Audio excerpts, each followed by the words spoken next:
My Guardian Angel. Film ini menceritakan seorang anak yatim piatu bernama Hana yang berasal dari Republik Ceko. Dia seorang yang autis dan tunawicara. Dia sering diganggu oleh makhluk dari dunia gaib. Dia diadopsi oleh keluarga dari Inggris dan mengikuti keluarga barunya ke Inggris. Ayah dan ibunya bekerja sebagai dokter gigi. Mereka adalah psikopat yang sering menyiksa Hana. Ibunya psikopat yang paling parah karena senang melihat Hana menderita. Di sekolah, Hana juga sering dibully. Video ini full spoiler, tanpa basa-basi. Kita masuk di spoilernya.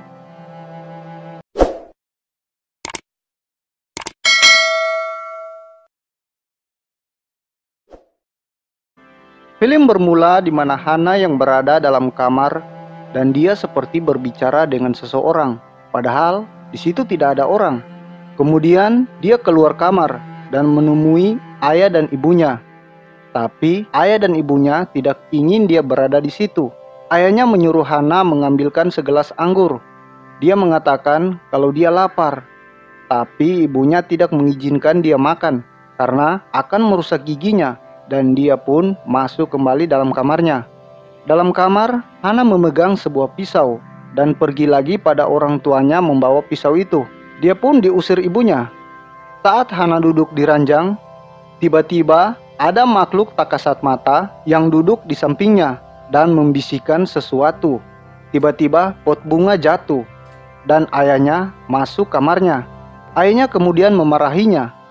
Saat ayahnya mau keluar, tiba-tiba bingkai foto melayang dan kena ayahnya. Ayahnya memanggil ibunya, dan Hana pun dilakban mulut, tangan, dan kakinya. Ibunya akan melakban matanya, tapi sang ayah melarang ibunya. Saat ayah dan ibunya pergi, lakban di mulutnya tiba-tiba terbuka.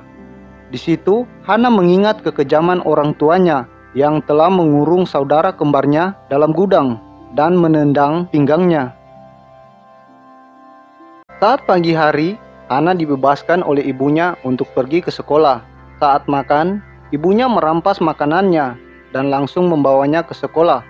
Ibunya berbicara dengan kepala sekolah. Dan di luar, Hana diganggu oleh sekelompok anak-anak yang diketuai oleh anak bernama Katie. Kemudian, seorang guru bernama Elena datang memarahi anak-anak itu karena mengganggu Hana. Kemudian ibunya datang pada Hana dan pura-pura baik padanya.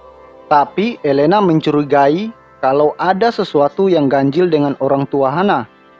Saat sedang belajar di kelas, Hana mengatakan pada Elena kalau dia melihat malaikat di luar jendela lagi bergantungan. Elena pun memberikan Hana permen dan Hana sangat senang.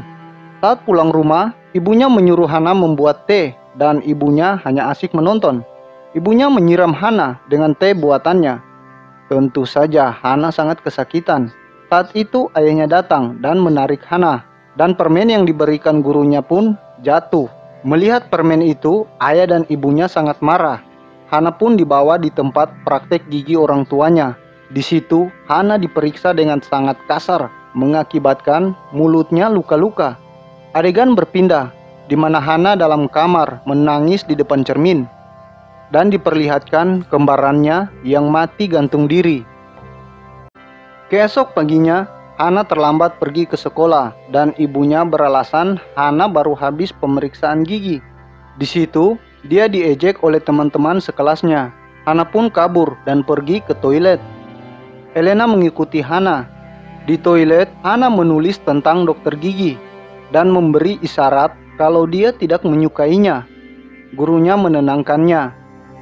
Sang guru menelepon ibu Hana dan menanyakan tentang luka di bibir Hana.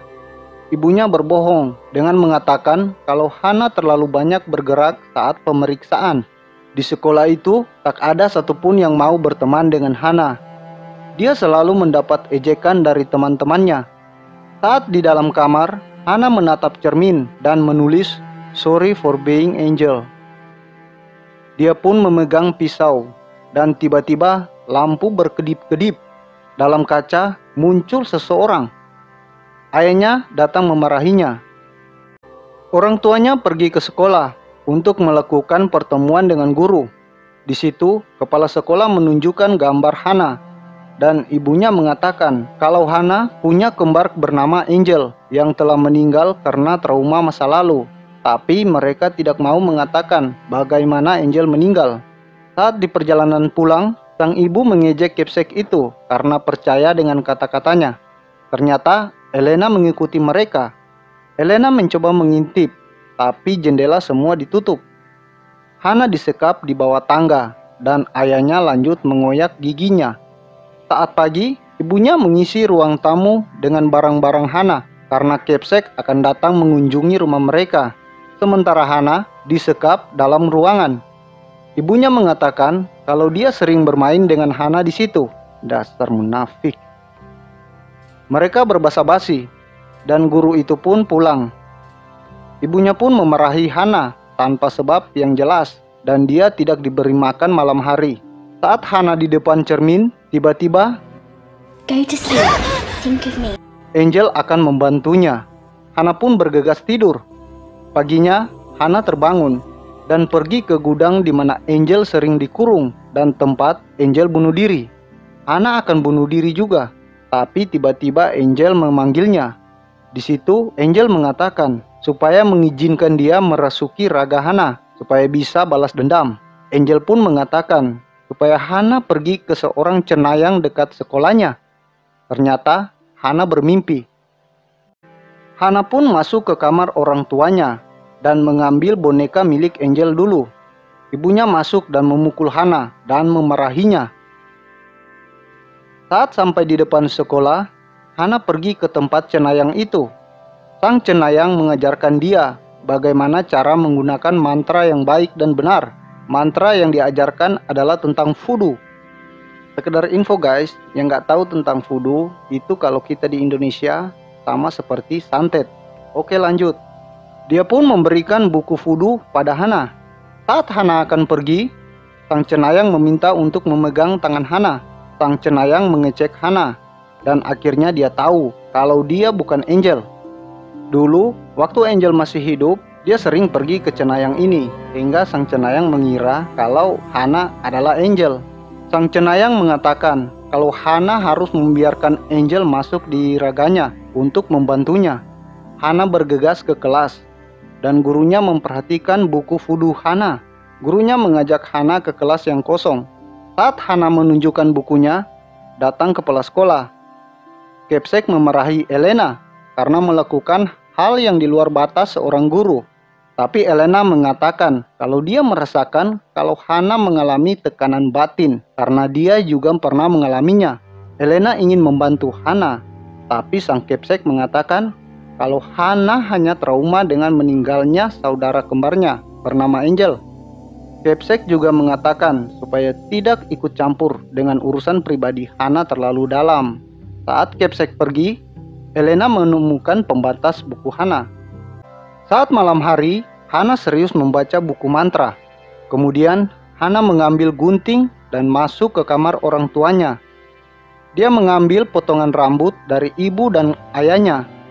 Ibunya terbangun dan Hana bersembunyi di bawah ranjang. Dia hampir ketahuan. Dia mengendap keluar dan masuk kembali ke kamarnya. Ayahnya masuk memeriksa kamar Hana. Saat ayahnya kembali, Hana balik lagi di depan kamar orang tuanya. Di situ, dia mendengar percakapan ayah dan ibunya kalau ayahnya pernah melecehkan Angel. Orang tua biadab. Hana yang emosi balik ke kamarnya dan mengambil boneka Angel dan melakukan ritual voodoo di depan cermin. Dia menusuk-nusuk boneka itu dan tiba-tiba ibunya masuk dan memergoki kegiatan Hana. Hana pun dibawa turun dan dimasukkan dalam bagasi mobil. Di tempat lain, Elena pergi ke tempat cenayang karena tempatnya ada di pembatas buku Hana. Di situ, sang cenayang mengatakan kalau Hana membutuhkan bantuan dari Elena. Dia juga mengatakan namanya adalah Della. Della mengajak Elena berbicara untuk menjelaskannya. Di tempat lain, Hana dibawa di tempat terpencil dan ibunya memukulnya. Dia dimasukkan dalam rumah yang terbengkalai. Ayahnya mengatakan kalau dia akan tinggal di situ seharian. Saat orang tuanya pergi, Angel datang dan mengatakan harus membiarkan dia masuk ke tubuh Hana. Angel mengatakan Penyebab mantra vudu Hana tidak berhasil karena Hana kurang yakin. Hana pun mengizinkannya dan Angel berada dalam tubuh Hana. Beberapa saat kemudian, ayah dan ibu Hana datang menjemputnya. Di sekolah, Kepsek lagi mengajar dan memberikan pertanyaan pada murid. Hana mengangkat tangan untuk menjawab. Di situ mereka heran, Hana bisa berbicara. Katie mengejeknya dan Hana balik memaki-maki Katie. Kedua gurunya pun mengajukan pertanyaan pada Hana karena mereka heran. Hana hanya menjawab dengan cuek dan Hana pun keluar. Elena mencoba mengejarnya, tapi Hana bersembunyi. Hana keluar dari sekolah dan Elena mencoba mengikutinya, tapi ditahan oleh Kepsek. Di rumah, kedua orang tuanya lagi asik menonton dan tiba-tiba telepon berdering. Itu kepala sekolah yang mengatakan kalau Hana bisa bicara dan dia kabur dari sekolah. Ibunya sangat marah dan akan menyiksa Hana. Di tempat lain, Elena bersama dengan Della. Di situ Elena baru percaya kalau Angel benar-benar merasuki Hana. Della pun mengatakan kalau Hana membutuhkan bantuan Elena. Elena meminta Della untuk membaca masa depannya. Della pun meminta Elena pergi. Di tempat lain, Hana telah sampai di rumahnya. Di dalam rumahnya, ayahnya mengatakan untuk membunuh Hana. Hana masuk dalam rumah dan naik ke atas rumah. Orang tuanya kaget mendengar suara pintu ditutup. Terdengar suara dari atas. Ibu dan ayahnya naik ke atas rumah. Ayah dan ibunya mendapati boneka di atas ranjang Hana. Mereka memeriksa sekeliling kamar. Saat ayahnya membuka lemari, Hana langsung menggorok ayahnya. Matanya berubah menjadi seram. Ibunya menjerit ketakutan dan Hana menghampiri ibunya. Ibunya akan kabur, tapi pintu depan tertutup dengan sendirinya. Ibunya lari ke dapur dan mengambil pisau. Hana mengikutinya sampai ke belakang rumah.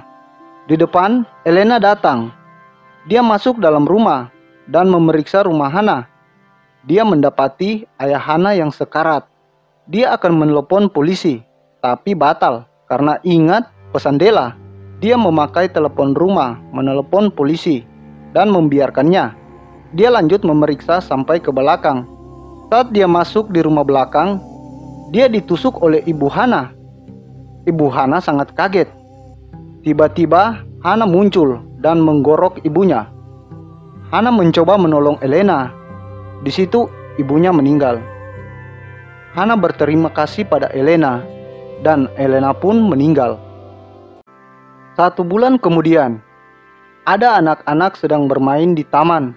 Di dalam ruangan, seorang anak sedang bermain dan Hana masuk di ruangan itu. Di situ dia mengatakan kalau dia adalah Angel dan melindungi Hana. Seorang bapak masuk mengatakan kalau ada pengunjung.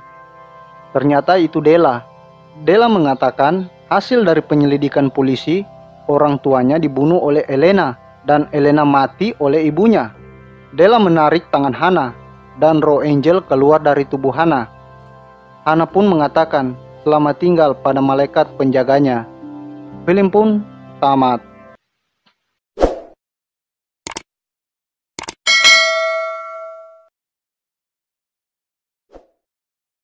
Oke guys, dari film ini kita mendapat pelajaran. Kalau setiap tindakan kita pasti akan mendapat balasannya. Entah itu hal yang baik ataupun hal yang buruk. Jangan pernah menyiksa seseorang karena akan berakibat fatal. Untuk para orang tua juga, jangan pernah menyiksa anak-anak karena bisa jadi anak-anak akan membunuh kalian. Told you I would get you both.